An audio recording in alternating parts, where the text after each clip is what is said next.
Position time graph पढ़ लिए थे। अब हमको वेग समय ग्राफ यानी वेलोसिटी टाइम ग्राफ पढ़ना है।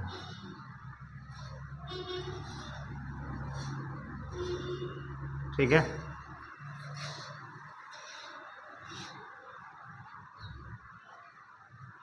डिफरेंट कंडीशन में देखेंगे।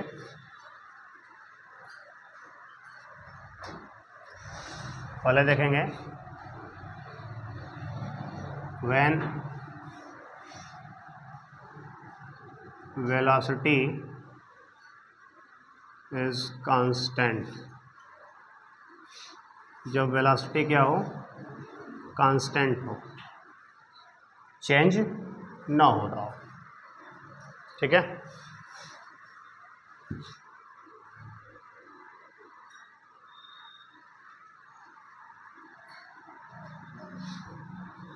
ये वेलोसिटी है और ये आपका टाइम। ठीक है, मान लो 0 टाइम पर वेलोसिटी इतना है। ठीक है, वेलोसिटी की कोई वैल्यू है।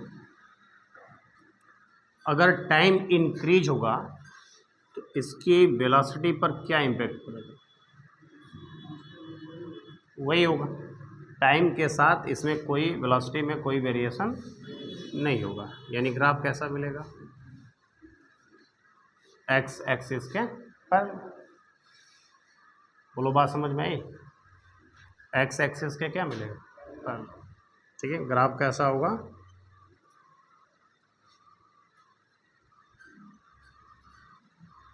पैरेलल टू एक्स एक्सिस, और एक्स एक्सिस यानी जिस पर टाइम को आपने क्या किया है, रिप्रेजेंट किया है। ठीक है, आई बात समझ में? किस तरह का मोशन है? यूनिफॉर्म मोशन की non uniform motion? Uniform motion है। ठीक है, क्योंकि वेलोसिटी क्या है, कांस्टेंट है। तो ये यूनिफॉर्म मोशन में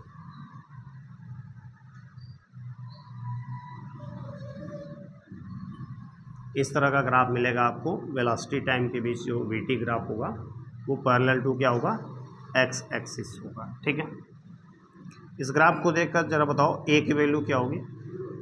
0 होगी। ठीक है, अच्छा मान लो कि यहाँ पर जो है वेलोसिटी की वैल्यू क्या है, v है, और यहाँ पर टाइम की वैल्यू t। अगर हम आपसे डिस्प्लेसमेंट पूछें तो इस ग्राफ को देख के बता सकते हो कितना डिस्प्लेसमेंट होगा। देखो, वेलोसिटी कांस्टेंट है, एक्सीलरेशन क्या है, 0 है। एक्सीलरेशन अगर 0 है तो अगर आपको डिस्प्लेसमेंट निकालना है तो वेलोसिटी इनटू टाइम। वेलोसिटी बराबर क्या होता है, डिस्प्लेसमेंट अपॉन टाइम। तो velocity equal to displacement upon time होता है। तो डिस्प्लेसमेंट इक्वल टू क्या हो जाएगा, velocity into time, v into T. ये वेलोसिटी है और t टाइम तक। आई बात समझे? अच्छा, ये v क्या चीज़ है? अगर हम इस ग्राफ के अंडर में जो ये एरिया ले लें, ठीक है, और इस एरिया की वैल्यू निकालें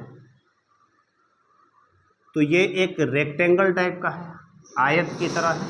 ठीक है, तो आयत का क्षेत्रफल एरिया क्या होता है, लंबाई गुणे चौड़ाई।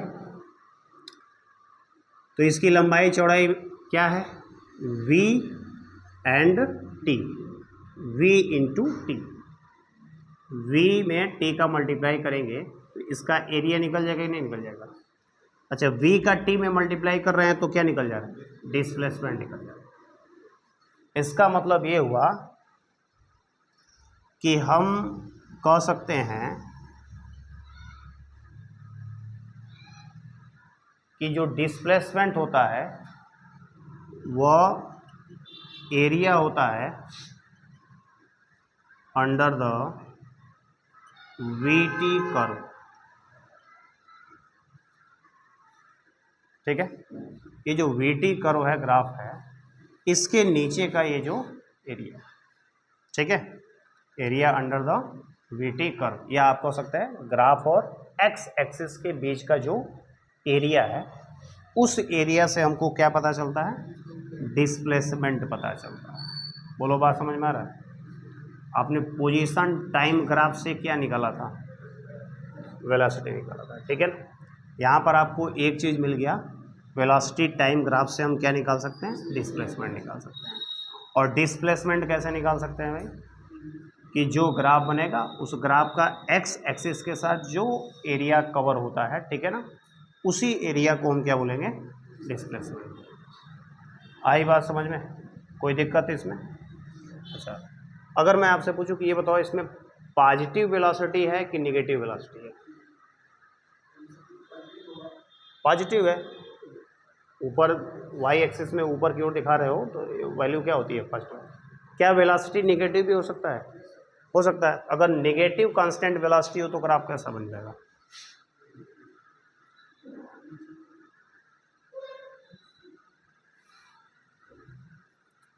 ऐसे ग्राफ बन जाएगा, ठीक है। यहाँ पर माइनस वी, बोलो बात समझ में आ रहा है? और इस पर टी दिखाया गया। कोई दिक्कत है इसमें? अच्छा, यहाँ पर अगर आप क्या निकालोगे? डिस्प्लेसमेंट निकालोगे तो उसकी वैल्यू किस में आएगी? निगेटिव में। यहाँ पर डिस्प्लेसमेंट की वैल्यू क्या आएगी? निगेटिव। आप क्या करोगे? ये एक्स एक्सिस के नीचे का एरिया है, तो एक्स एक्सिस के नीचे का एरिया निगेटिव डिस्प्लेसमेंट को बताएगा, एक्स एक्सिस के ऊपर का एरिया जो है वो पॉजिटिव डिस्प्लेसमेंट को बताएगा। बोलो, इतनी बात समझ में आई? कोई दिक्कत है इसमें? नोट करो इतना।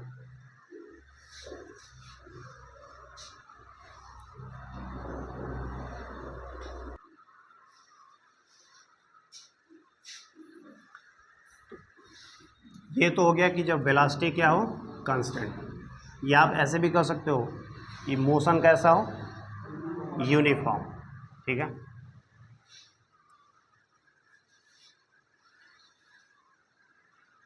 तो हम दूसरा कंडीशन देखेंगे, नॉन यूनिफॉर्म मोशन। और नॉन यूनिफॉर्म मोशन में भी हम देखेंगे जब एक्सेलरेशन क्या हो? यूनिफॉर्म हो, ठीक है। When acceleration is uniform. Acceleration uniform होने का मतलब क्या हुआ? एक्सेलरेशन की वैल्यू क्या है? कांस्टेंट है। ए की वैल्यू क्या है? कांस्टेंट, ठीक है। अच्छा, ए इक्वल टू क्या होगा? Delta we by delta T लिख सकते हो, या डेल्टा वी इक्वल टू हो जाएगा ए इंटू डेल्टा टी। अब ए क्या है? कांस्टेंट है। तो अगर ए कांस्टेंट है तो डेल्टा वी और डेल्टा टी के बीच रिलेशन, हाँ, delta V is proportional to delta T, क्योंकि ए की वैल्यू क्या है? कांस्टेंट, ठीक है। या इसको आप कैसे लिख सकते हो? v is proportional to t. आई बात समझ में? अगर ए क्या है? पॉजिटिव है, ठीक है ना। एक्सेलरेशन इज यूनिफॉर्म, ठीक है ना। और यूनिफॉर्म में भी एक्सेलरेशन कैसा है? पॉजिटिव। पहला हम देखेंगे, चाहे यहाँ पर हम देख ले रहे हैं, पहला कंडीशन जब ए की वैल्यू क्या हो? पॉजिटिव, ठीक है। तो टी का मान जैसे जैसे बढ़ेगा वैसे वैसे बी का मान भी बढ़ेगा। अब अगर हम v और t के बीच में ग्राफ खींचना चाहें, ठीक है, तो जैसे जैसे टाइम इंक्रीज करेगा, चूंकि a का मान क्या है? पॉजिटिव में है, तो वेलोसिटी भी क्या होगा? इंक्रीज करेगा, ठीक है ना। v is proportional to t, इस तरह के रिलेशनशिप में ग्राफ कैसा मिलता है? एक स्ट्रेट लाइन मिलता है, जो एक्स एक्सिस के साथ किसी एंगल पर क्या होता है, झुका हुआ होता है। मान लेते हैं कि इसका इनिशियल वेलोसिटी क्या था, 0 था। तो जैसे जैसे टाइम बढ़ेगा वैसे वैसे वेलोसिटी बढ़ रहा है, और कैसे बढ़ेगा, सीधे स्ट्रेट लाइन में। आई बात समझ में? तो v और t के बीच ग्राफ कैसा मिलेगा, एक स्ट्रेट लाइन मिलेगा एक्स एक्सिस के साथ किसी एंगल पर। कब, जब एक्सेलरेशन क्या हो, यूनिफॉर्म कांस्टेंट। जब एक्सेलरेशन कांस्टेंट होगा तो v इज प्रोपोर्शनल टू क्या हो जाएगा, t हो जाएगा। v जो है t पर एक घात के अनुक्रमानुपाती है। आई बात समझ में? तो मान लो यहाँ पर एक पॉइंट हमने ले लिया, इस पॉइंट पर मान लीजिए टाइम क्या है, t1 है, और वेलोसिटी क्या है, v1, ठीक है। फिर एक दूसरा पॉइंट यहाँ पर ग्राफ पर ले लिया, मान लीजिए ये पॉइंट A है और ये पॉइंट क्या है, B है। तो इस पॉइंट पर टाइम मान लीजिए क्या है, t2 है, और वेलोसिटी मान लीजिए क्या है, v2, ठीक है। अब इस ग्राफ का हम स्लोप निकालने के लिए आपसे कहते हैं, इस ग्राफ का क्या निकालने के लिए कहते हैं, स्लोप। तो हमने इसको क्या किया, इससे यहाँ पर मिला दिया, ये एक्स एक्सिस के साथ बना हुआ एंगल थीटा हो गया, हुआ कि नहीं हुआ। ये पॉइंट अगर सी है तो स्लोप इक्वल टू क्या होगा, टेन थीटा, और टेन थीटा इक्वल टू क्या हो जाएगा, बी सी अपान बी सी अपान सी। अच्छा बताओ बी सी की वैल्यू क्या होगी, हाँ V2 माइनस V1,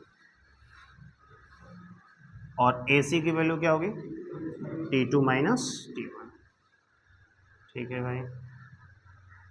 क्या है, हम इसको लिख सकते हैं डेल्टा V अपान, और ये क्या चीज़ है,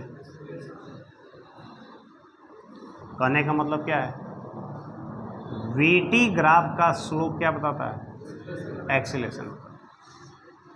पोजीशन टाइम ग्राफ का स्लोप क्या बताता था, वेलोसिटी।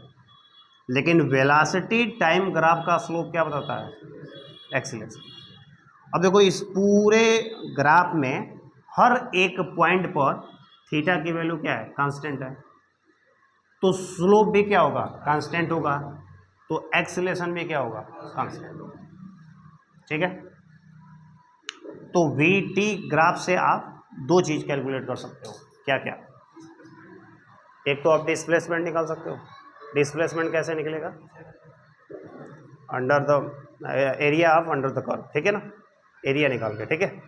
और एक्सेलरेशन कैसे निकलेगा, स्लोप से निकलेगा। आई बात समझ में, ये दो चीज़ें निकाल सकते हो।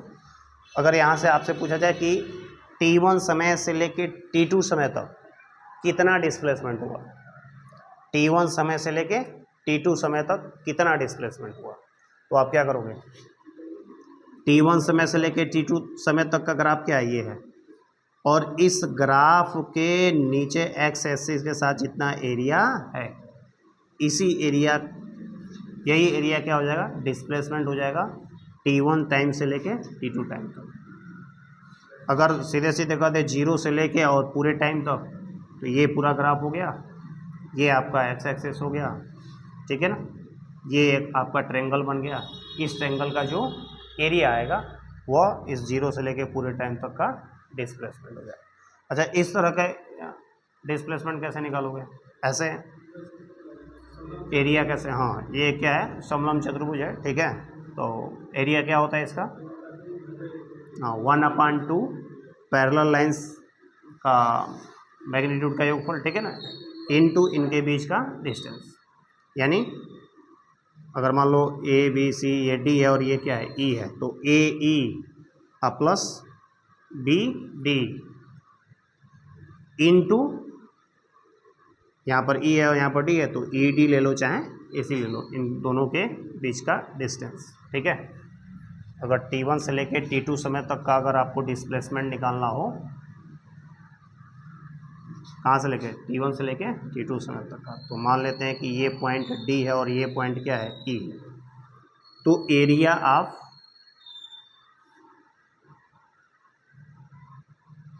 A B D E, A B D E, और यह एरिया जो है किसके बराबर होगा, तो 1/2 पैरेलल लाइंस का योगफल क्या, a e plus b d, a e plus b d into इन दोनों के बीच का डिस्टेंस, ई डी लिख लो चाहे ए सी लिख लो, ये होता है आपका। ठीक है, आई बात समझ में। अगर ये भी नहीं याद आ रहा है तो अरे भाई इसको 2 पार्ट्स में क्या कर दो, डिवाइड कर दो। एक पार्ट ये क्या हो गया, ट्रायंगल हो गया, और दूसरा पार्ट क्या हो गया, ये रेक्टेंगल हो गया। ठीक है, तो आप त्रिभुज का क्षेत्रफल जानते हो 1/2, ठीक है, बेस इंटू हाइट, और रेक्टेंगल का लेंथ इंटू ब्रेथ, और दोनों को क्या कर लो, ऐड कर लो, हो जाएगा नहीं हो जाएगा। बात समझ में आ रही है, कोई दिक्कत इसमें।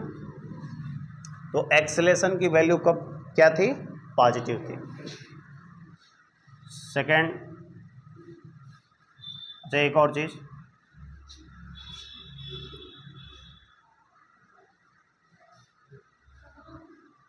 हमने एक वीटी ग्राफ खींचा और ग्राफ ऐसे आया।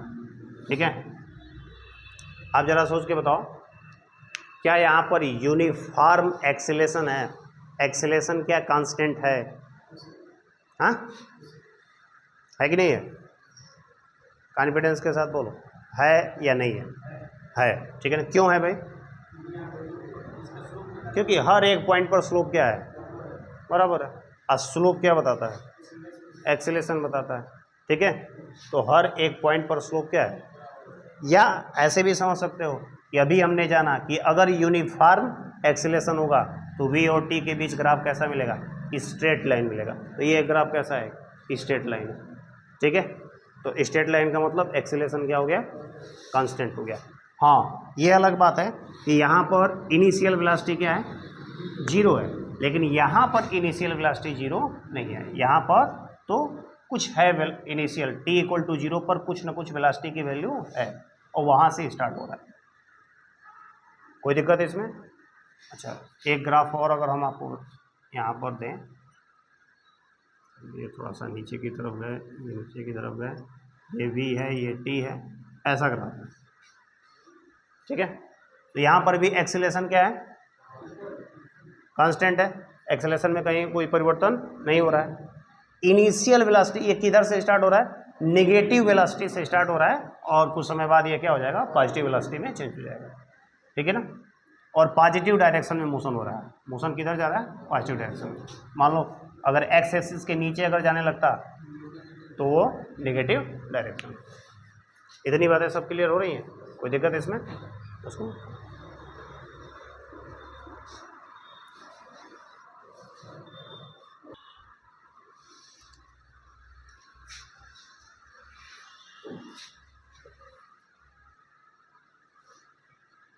अब मान लो ए की वैल्यू निगेटिव, कांस्टेंट हो लेकिन कैसी हो, निगेटिव हो, तब जरा सोच के बताओ ग्राफ कैसे मिलेगा, वीटी ग्राफ कैसे मिलेगा।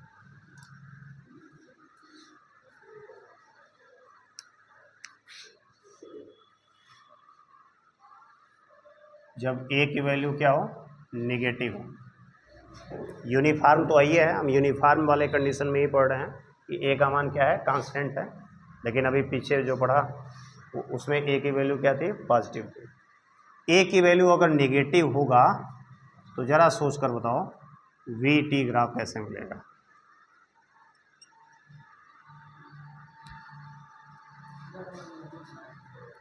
हाँ, ए की वैल्यू निगेटिव कब होगी, जब ग्राफ का स्लोप जो है वो क्या होगा, निगेटिव वैल्यू प्राप्त करेगा। और ग्राफ का स्लोप कब निगेटिव होगा, जब थीटा की वैल्यू क्या होगी, 90 डिग्री से क्या होगी, ज़्यादा होगी, यानी ग्राफ कुछ ऐसे मिलेगा। ठीक है, यहाँ पर थीटा क्या है, 90 डिग्री से क्या है, ज़्यादा है। ठीक है, तो स्लोप की वैल्यू क्या आ जाएगी, निगेटिव में आ जाएगी। ठीक है, और स्लोप क्या बताता है, ए, एक्सेलेरेशन होता था। बोलो बात समझ में आया? कोई दिक्कत है इसमें? अगर यही ग्राफ नीचे तक चला जाए तो हम कहेंगे कि शुरुआत में तो वेलोसिटी किस में थी, पॉजिटिव में, और वो घटती गई, ठीक है ना। ए का मान अगर नेगेटिव होगा तो इसका मतलब टाइम के साथ वेलोसिटी क्या होगी, घटेगी। घटते घटते एक समय कहाँ गई, जीरो, और फिर एक क्या हो गई, नेगेटिव में बढ़ती चलेगी। आई बात समझे? तो अगर ए की वैल्यू नेगेटिव में हो आपको ग्राफ कैसा मिलेगा, समझ में आ गया? अच्छा,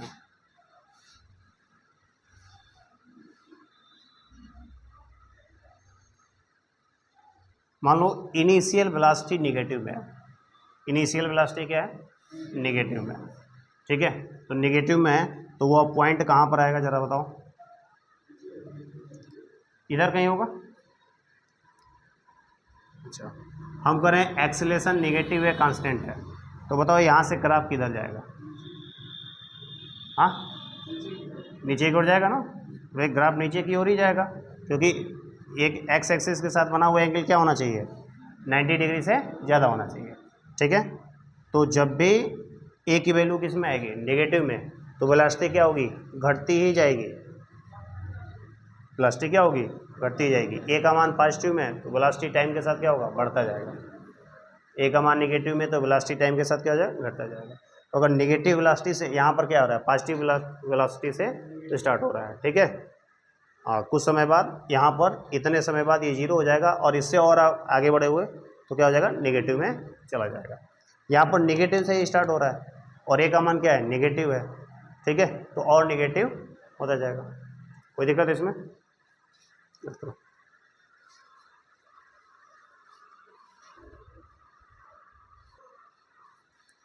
ये तो यूनिफॉर्म मोशन में हो गया।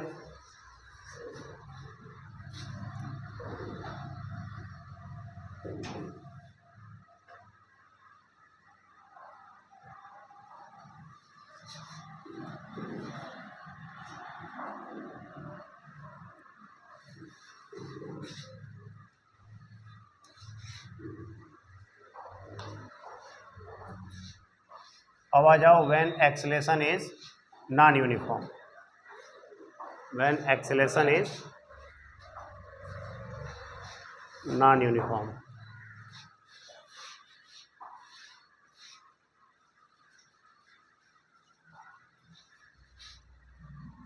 नॉन यूनिफॉर्म का मतलब एक्सेलेरेशन टाइम के साथ क्या हो रहा है, चेंज हो रहा है। अब दो चीज़ हो सकता है, एक्सेलेरेशन टाइम के साथ या तो इंक्रीज कर रहा हो या टाइम के साथ क्या हो, डिक्रीज कर रहा हो, ठीक है।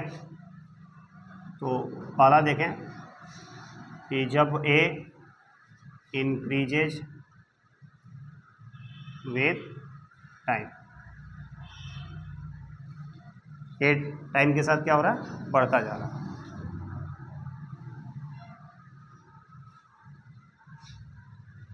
ये टी हो गया, ये आपका बी हो गया। इनिशियल वेलोसिटी कुछ भी हो सकती है, जीरो हो सकता है, चाहे पॉजिटिव वैल्यू हो सकती है, चाहे निगेटिव वैल्यू हो सकती है। हमने एक जनरल टर्म लिया कि मान लिए कि इनिशियल वेलोसिटी क्या है, जीरो है। अब ए की वैल्यू टाइम के साथ क्या हो रही है, इंक्रीज हो रही है। अगर ए की वैल्यू टाइम के साथ वेरी नहीं करती, ठीक है, ए की वैल्यू टाइम के साथ वेरी नहीं करती और ए की वैल्यू पॉजिटिव में होती, तो ग्राफ आपका सीधे स्ट्रेट लाइन बनता, ठीक है। लेकिन टाइम के साथ एक्सीलरेशन क्या हो रहा है, बढ़ रहा है। एक्सीलरेशन क्या बताता है, कैसे पता चलता है, वी टी ग्राफ के स्लोप से। स्लोप क्या होता है, टेन थीटा। टेन थीटा का मान टाइम के साथ क्या करना चाहिए, इंक्रीज होना चाहिए, तभी तो ए इंक्रीज होगा। और टेन थीटा इंक्रीज तब होगा जब थीटा का मान क्या होगा, इंक्रीज होगा। अब जरा सोच के बताओ ग्राफ कैसा मिलेगा। हाँ, ग्राफ इस तरीके से, क्योंकि आप यहाँ पर देखो, यहाँ पर अगर थीटा की वैल्यू निकालोगे थीटा वन, यहाँ पर अगर वैल्यू निकालते हो थीटा टू, हालांकि थीटा वन कैसे निकलेगा, यहाँ पर टेंजेंट खींच के, ठीक है, एग्जैक्ट वैल्यू। तो थीटा वन और थीटा टू में आप देख रहे हो ये कौन बड़ा है कौन छोटा है, थीटा टू क्या है, बड़ा है। तो टेन थीटा वन से बड़ी वैल्यू आएगी टेन थीटा टू। तो A1 से अधिक एक्सेलेरेशन होगा, ठीक है। मान लो टाइम T1 पर, ठीक है, एक्सेलेरेशन क्या है, A1 है, और T2 टाइम पर एक्सेलेरेशन क्या है,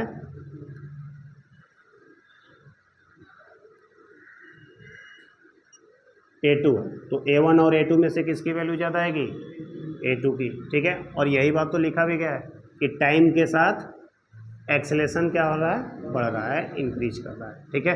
तो ग्राफ आपको ऐसे दिखेगा। समझ में आ रही है बात, कोई दिक्कत है इसमें। सेकेंड इसी में अगर A टाइम के साथ क्या कर रहा हूँ, डिक्रीज कर रहा हूँ, A डिक्रीजेज विद टाइम, यानी जैसे जैसे टाइम बढ़ रहा है वैसे वैसे A की वैल्यू क्या हो रही है, घटती जा रही है। तब जरा सोच कर बताओ कैसा ग्राफ मिलेगा। मान लो इनिशियल वेलोसिटी क्या है, 0 है, ठीक है।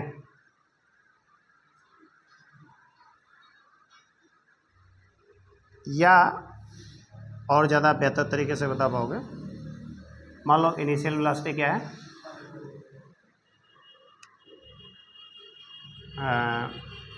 कुछ है u वगैरह चाहे, बार बार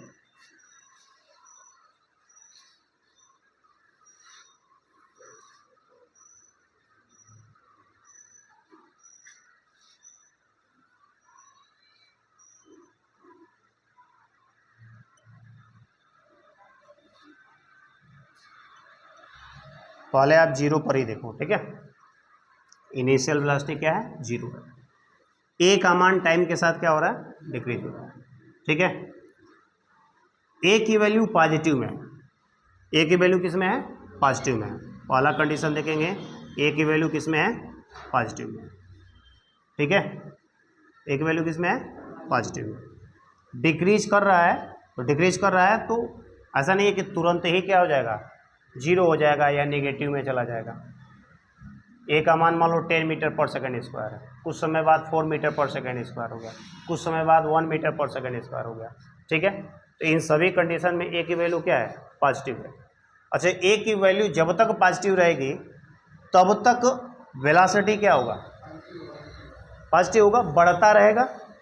A की वैल्यू जब तक पॉजिटिव रहेगी तब तक क्या होगा, वेलोसिटी बढ़ता रहेगा। A की पॉजिटिव वैल्यू का मतलब क्या, कि पर सेकंड कितना वेलोसिटी बढ़ रहा है। मान लो अगर A की वैल्यू 10 मीटर पर सेकंड स्क्वायर है, यानी 1 सेकंड में 10 मीटर पर सेकंड की वेलोसिटी क्या हो जा रही है, इंक्रीज कर रही है। मान लो 4 मीटर पर सेकंड स्क्वायर हो गया कुछ समय बाद, तो क्या वेलोसिटी घटेगी, नहीं। अब जो बढ़ रही है, बढ़ने की दर कम हो गई।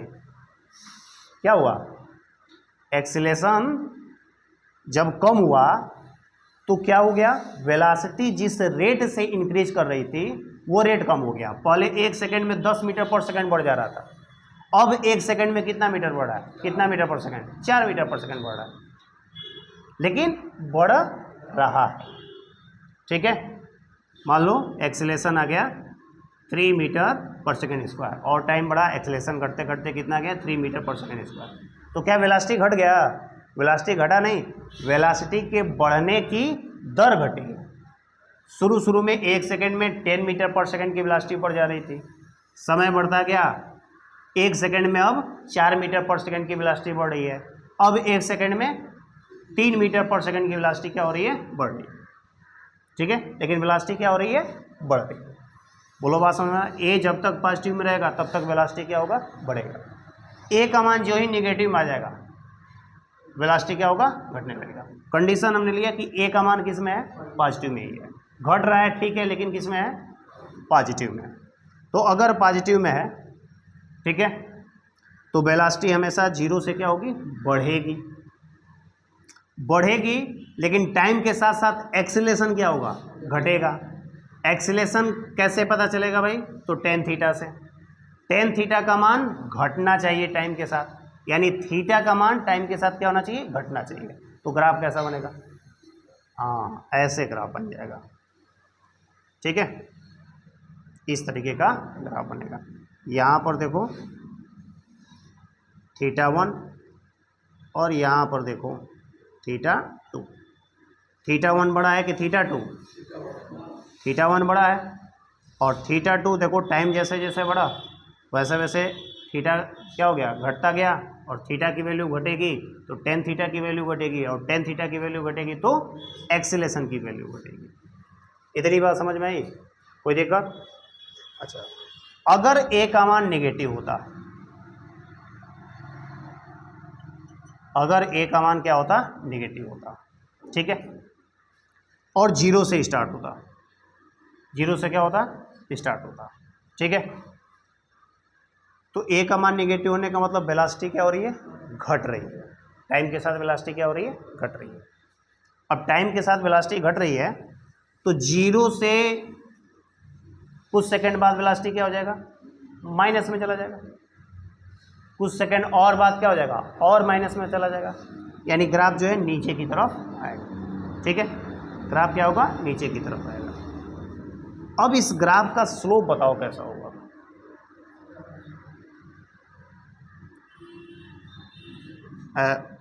ग्राफ मतलब का कर्व कैसा होगा, ठीक है ना, स्ट्रेट लाइन होगा, ऐसे होगा, ऐसे होगा, कैसे होगा? अगर देखो दोनों कंडीशन, स्ट्रेट लाइन तो होगा नहीं, अगर हम ये कंडीशन लेते हैं, ठीक है,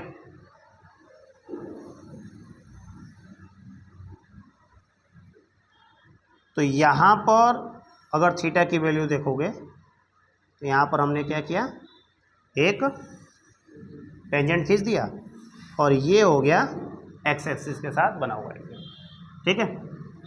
अच्छा, यहाँ पर अगर हमको थीटा की वैल्यू निकालना है तो इस पर हमने क्या किया, टेंजेंट खींच दिया, ये हो गया एक्स की वैल्यू, ठीक है।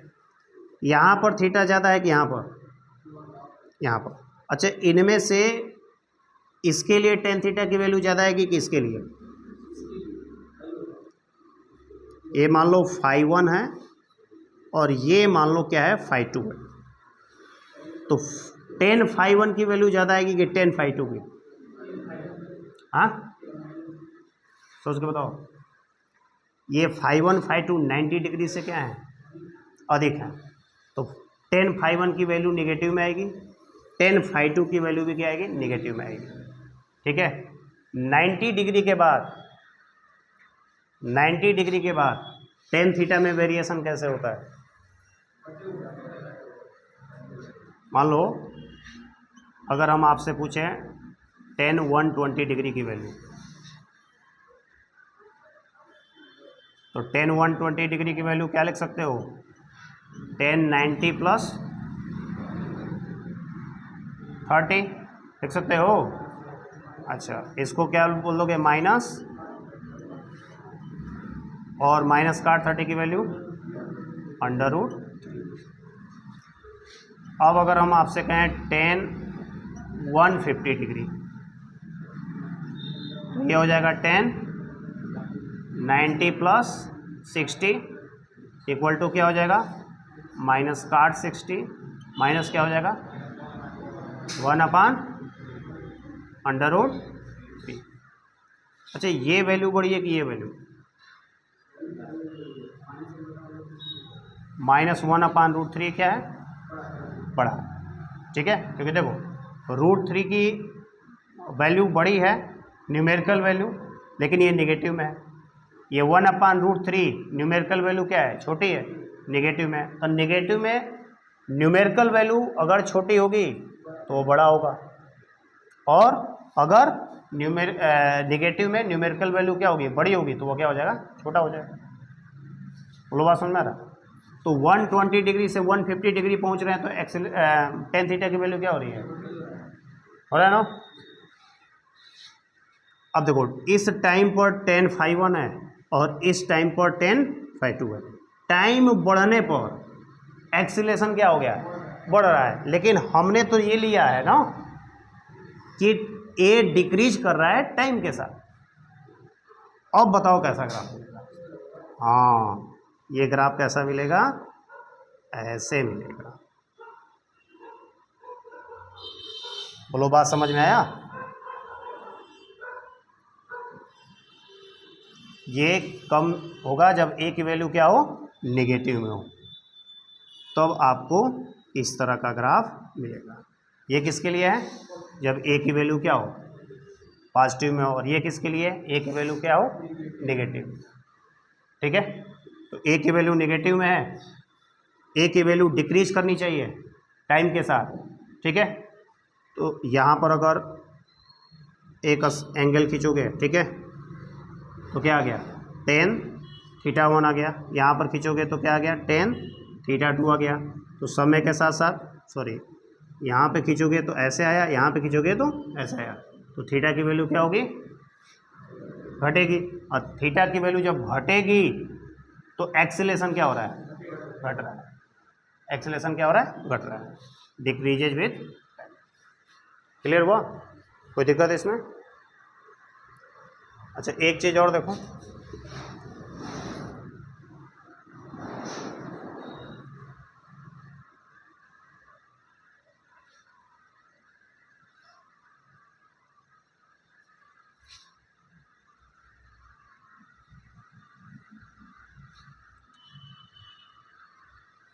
ये हमने v और t के बीच ग्राफ बनाया है। ठीक है, और ग्राफ कुछ ऐसे बनाया है।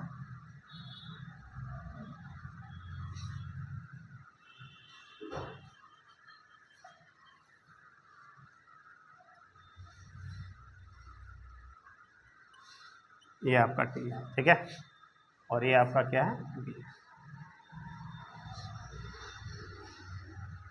यहाँ पर t1 टाइम है, ठीक है, यहाँ पर t2 टाइम है, और यहाँ पर t3 टाइम है। t इक्वल टू 0 से t1 तक वेलोसिटी पर क्या हो रहा है सर, बढ़ रहा है, तो एक्सेलेरेशन का मान क्या होगा, पॉजिटिव में होगा। ठीक है, t1 से लेके t2 तक क्या हो रहा है, घट रहा है, तो यहाँ पर एक्सेलेरेशन की वैल्यू क्या होगी, नेगेटिव में होगी। देखो, यहाँ से लेकर यहाँ तक जो भी स्लोप बनाओगे वो किस में आएगा, 90 डिग्री से कम आएगा। ठीक है, यहाँ से लेकर यहाँ तक जो भी स्लोप खींचोगे, ठीक है, वो सब क्या आएगा, टेंजेंट, जो भी टेंजेंट खींचोगे वो 90 डिग्री से अधिक एंगल बनाएगा। ठीक है, फिर अगर हम आपसे पूछे t2 से लेके t3 तक क्या हो रहा है, बढ़ रहा है। ठीक है, वेलोसिटी बढ़ रही है, तो a का मान किस में आएगा, पॉजिटिव में। यानी यहाँ पर हमने आपको दिखाया a पॉजिटिव में भी है और a नेगेटिव में भी है। ठीक है, a पॉजिटिव में भी है और a नेगेटिव में भी है।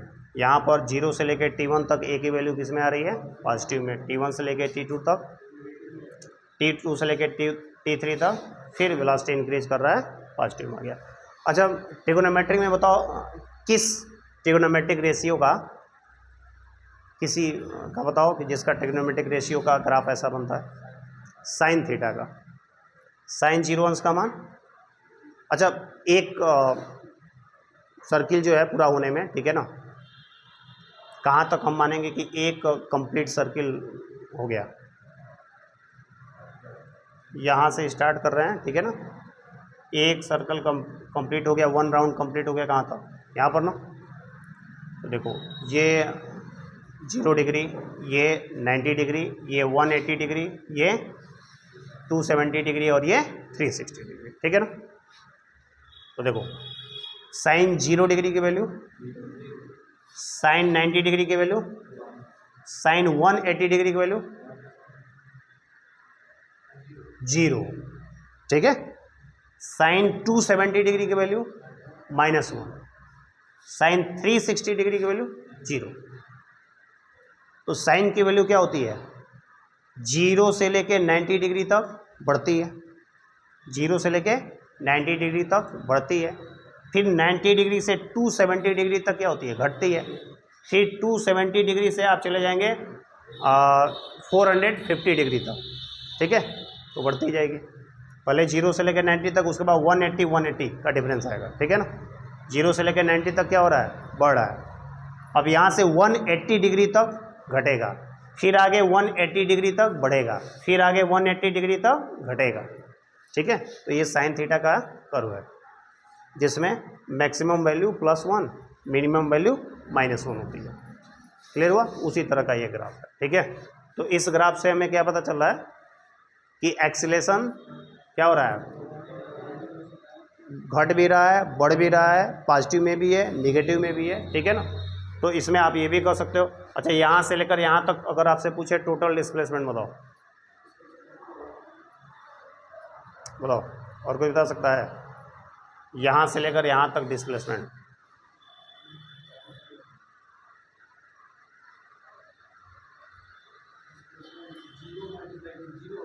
जीरो होगा भाई।